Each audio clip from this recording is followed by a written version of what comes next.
Thunderbird 145 has arrived, and this release is one of those updates that perfectly captures the current state of desktop computing in 2026. On one side, we are seeing modern internet technologies becoming standard even in traditional desktop applications. On the other side, we are watching legacy hardware and older architectures slowly fade away from active support. And that is exactly why Thunderbird 145 is such an interesting release to talk about, because it introduces DNS-over-HTTPS support, one of the most requested privacy and security improvements for years, while at the same time officially ending support for 32-bit Linux systems. For many users, this update represents progress. For others, it represents the end of an era. But no matter which side you are on, Thunderbird 145 tells us a lot about where Linux desktop applications, internet privacy, and open-source software are heading next. Thunderbird has always occupied a unique position in the open-source world. While browsers like Firefox constantly dominate headlines, Thunderbird quietly remains one of the most important productivity applications in the Linux ecosystem. Millions of users still rely on email every single day, whether for work, development, education, or communication. And Thunderbird continues to serve as one of the few truly cross-platform, privacy-focused, open-source email clients that still feels modern. Over the years, Thunderbird has evolved from being seen as an old-fashioned email tool into something far more polished and capable. Recent releases have focused heavily on interface modernization, account management improvements, better performance, and tighter integration with modern internet standards. Thunderbird 145 continues that trend, but this time the spotlight is on networking and platform support.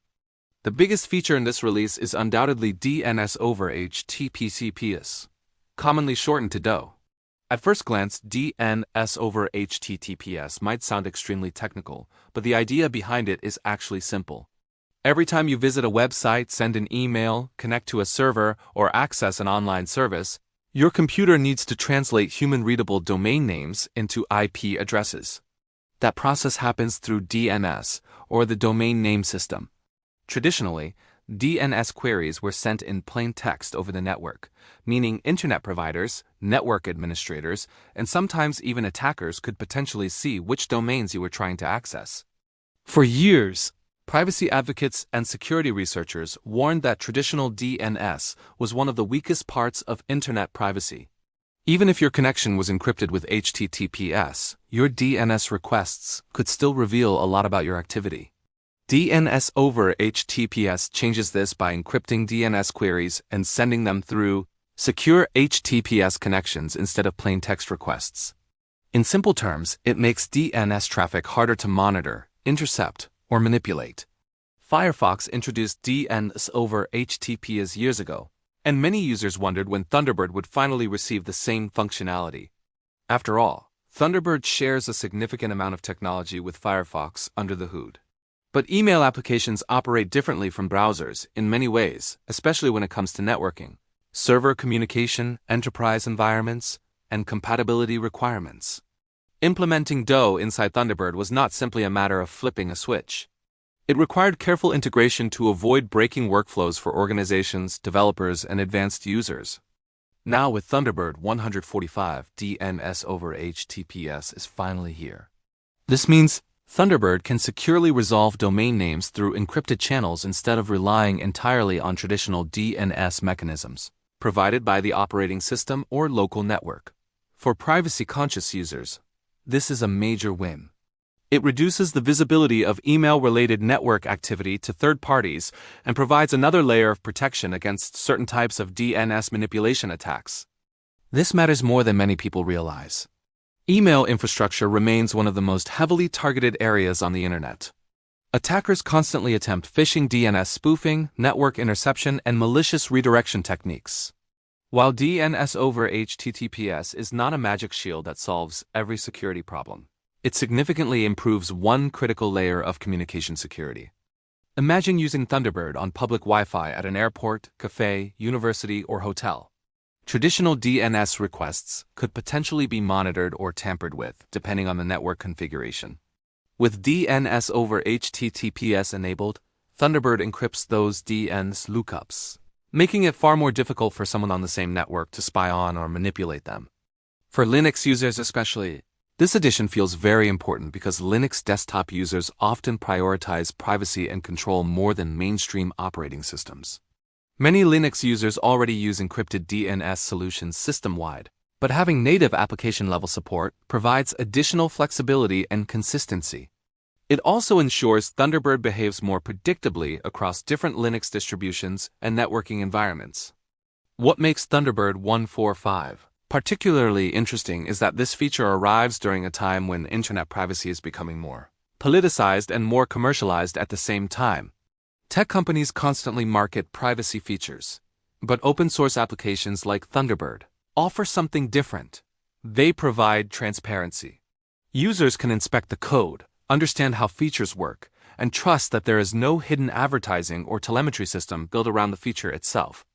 Another interesting aspect is that Thunderbird's implementation benefits from Mozilla's long experience with DNS-over-HTTPS inside Firefox. Mozilla spent years refining fallback behavior, compatibility handling, and user controls. That experience now benefits Thunderbird users directly. This means the feature is not arriving as a rough experiment. Instead, it arrives as a relatively mature technology backed by years of real-world deployment experience. Of course, not everyone is automatically celebrating DNS over HTTPS. Some enterprise administrators have mixed opinions about encrypted DNS because it changes how network monitoring and filtering work inside organizations. Traditional DNS systems allowed administrators to observe traffic patterns more directly. With encrypted DNS, organizations sometimes need alternative methods to maintain security policies or filtering systems.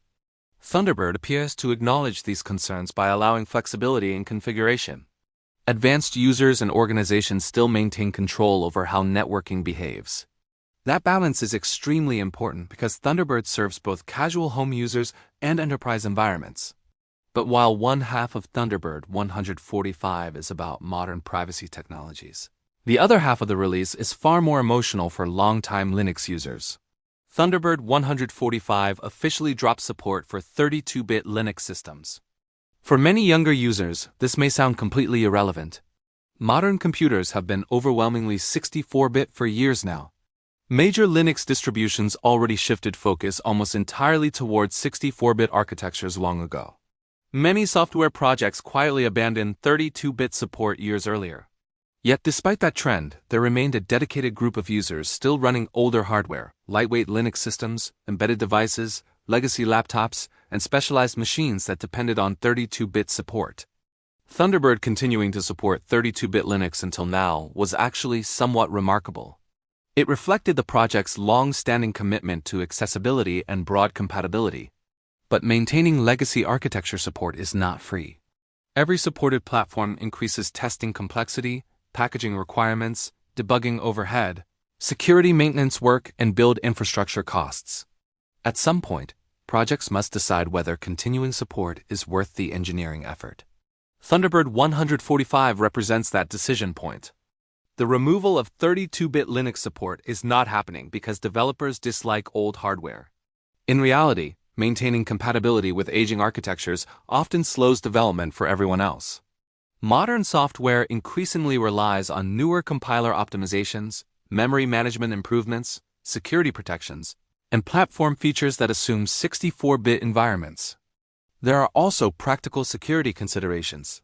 Many modern security technologies perform better or only function properly on newer architectures. Sandboxing, memory isolation, cryptographic operations, and advanced performance optimizations all benefit from 64-bit systems. Supporting outdated architectures sometimes means carrying compatibility code that complicates maintenance and introduces additional risk. Still, the emotional reaction from parts of the Linux community is understandable. Linux has long been celebrated as the operating system that gives old hardware a second life. Many users rescued ancient laptops by installing lightweight Linux distributions and open-source applications. Thunderbird was often part of that story. Seeing another major application leave 32-bit Linux behind feels symbolic. It reminds people that the broader technology industry continues moving forward regardless of nostalgia. Eventually, maintaining backward compatibility becomes harder than moving on. There is also an economic reality here. Most active Thunderbird development resources are finite. Developers must prioritize the platforms and features that impact the majority of users.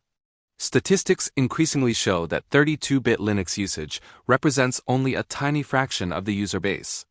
From a project management perspective, dedicating engineering time to such a small audience becomes difficult to justify. In many ways, Thunderbird 145 mirrors what happened years ago with browsers like Google Chrome and eventually even Firefox itself. First, support becomes secondary. Then updates become less frequent. Finally, official support disappears entirely. Thunderbird simply reached that stage later than many other applications. The timing also reflects broader changes across the Linux ecosystem in 2026. Modern Linux desktops are becoming more demanding in some areas while simultaneously becoming more polished and capable. Wayland adoption continues growing. Modern graphics stacks require newer hardware support.